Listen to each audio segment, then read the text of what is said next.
पौड़ी 15वीं। मन्नै पावै मोख दुआर, मन्नै परवारै सादार, मन्नै तरै तारे गुरसिख, मन्नै नानक भवै न पिख।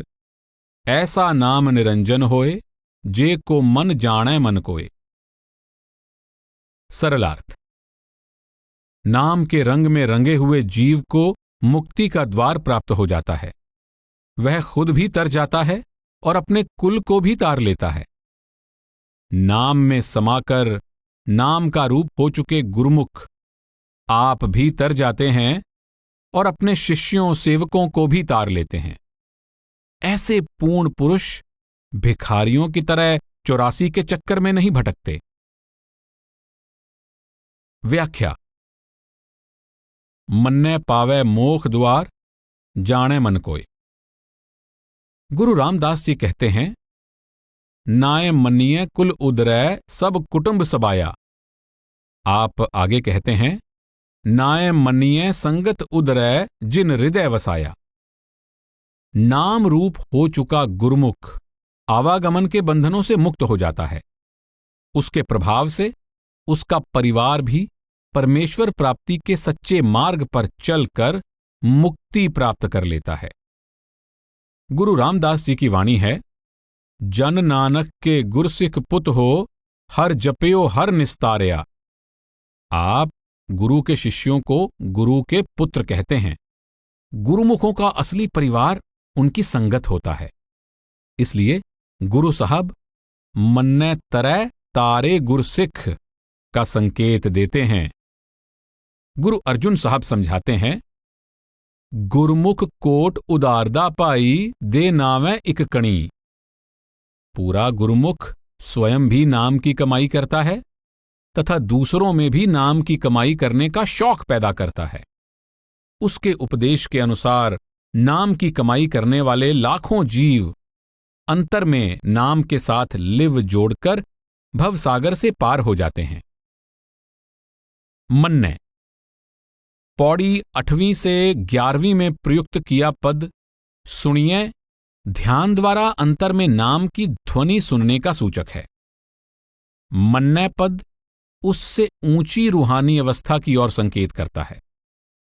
गुरु रामदास जी ने राग सारंगदी वार में नाम के सुनने और नाम के मनन से होने वाले परमार्थी लाभों का विस्तार पूर्वक वर्णन किया है। यह वर्णन पढ़ने से पता चलता है कि नाम का मनन बहुत ऊंची रूहानी अवस्था का सूचक है। इस अवस्था में आत्मा की आंतरिक रूहानी मंडलों में चढ़ाई शुरू हो जाती है, जिस पर गुरु साहब ने ज्ञान खंड, सरम खंड, कर्म खंड और सच खंड के वर्णन में प्रकाश डाला है। डॉक्टर साहेब सिंह, भाई काहन सिंह नाभा और भाई वीर सिंह ने मन्नै को वह ऊंची रूहानी अवस्था माना है जिसमें मन नाम में रंग जाता है और मन की नाम में लगन लग जाती है। मन नाम को श्रद्धापूर्वक मानकर यानी परवान करके उसकी पूजा उपासना में लग जाता है, या मन नाम को तस्लीम करके यानी मानकर उसके मनन अथवा अभ्यास में मग्न हो जाता है। धर्म ग्रंथों में रूहानी उन्नति के 3 पड़ाव श्रवण, मनन और निध्यासन यानी समाधि माने गए हैं। मन पहले ध्यानपूर्वक नाम की ध्वनि सुनता है, फिर यह नाम में लीन होकर नाम रूप हो जाता है।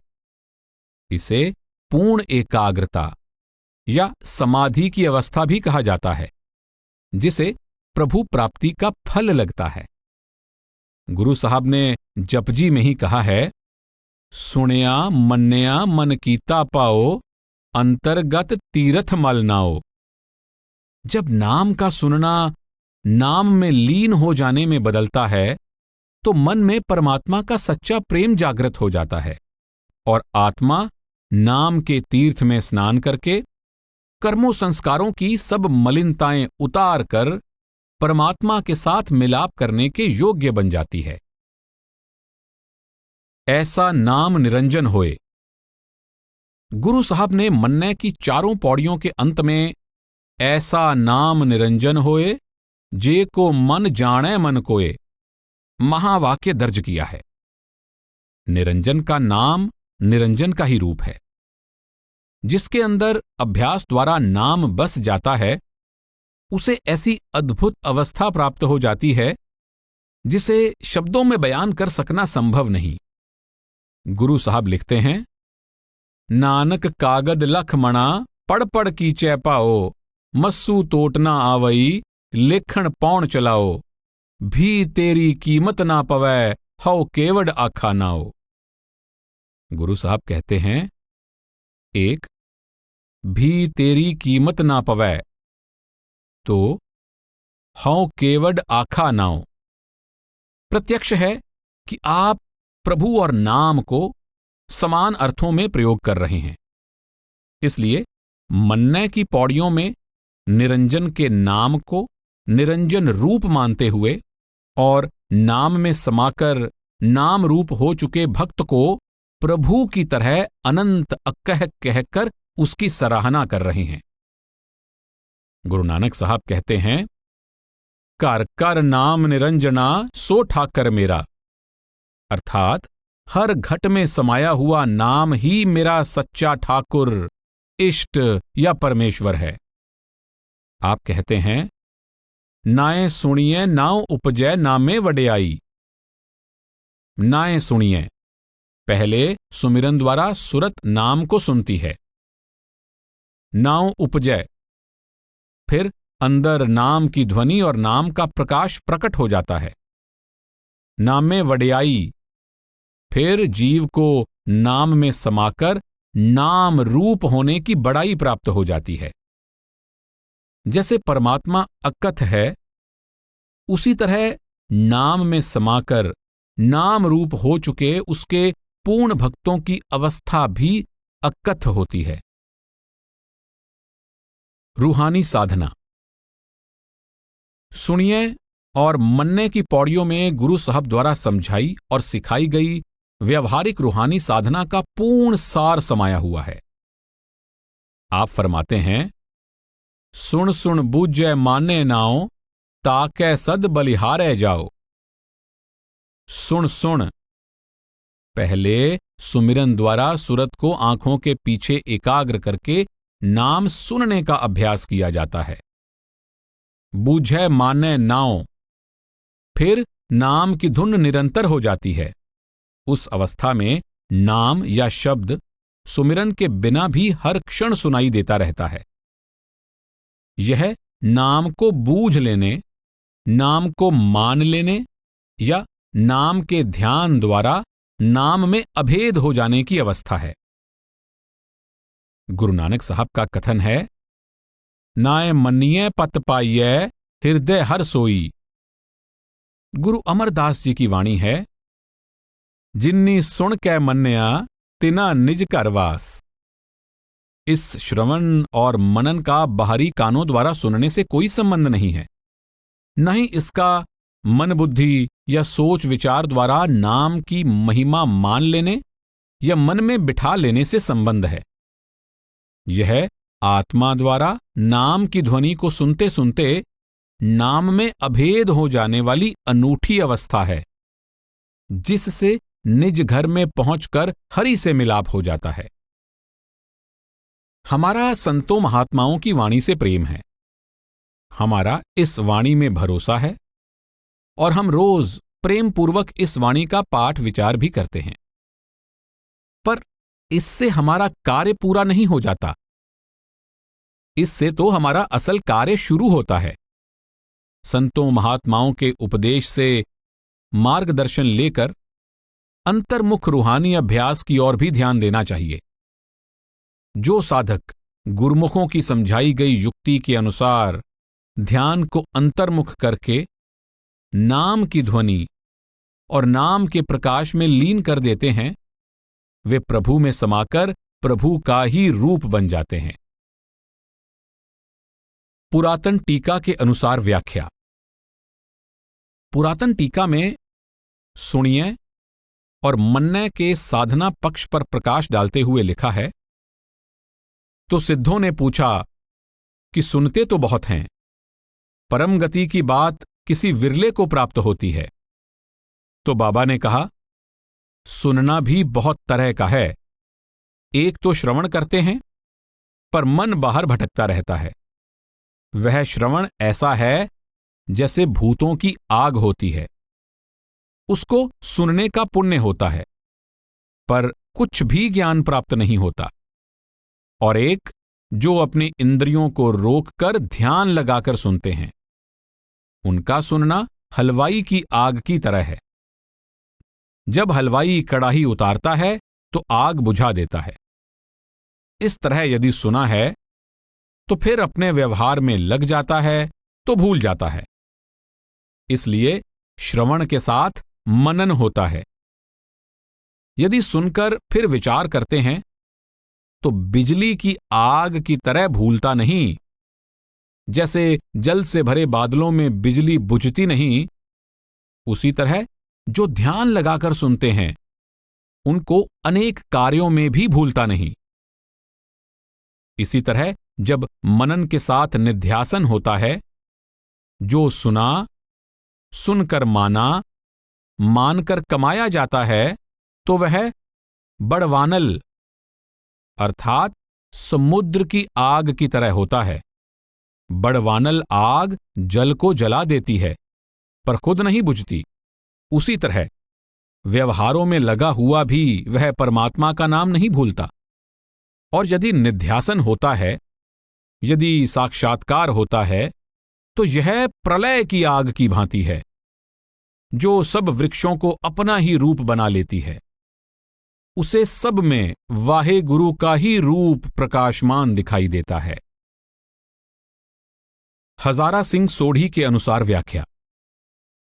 हजारा सिंह सोढ़ी ने अपनी पुस्तक जप विचार में इशारा किया है कि जपजी में सुनिए और मन्ने का असल अर्थ अपने अंतर में नाम को सुनना और आत्मा को उसमें अभेद करना है।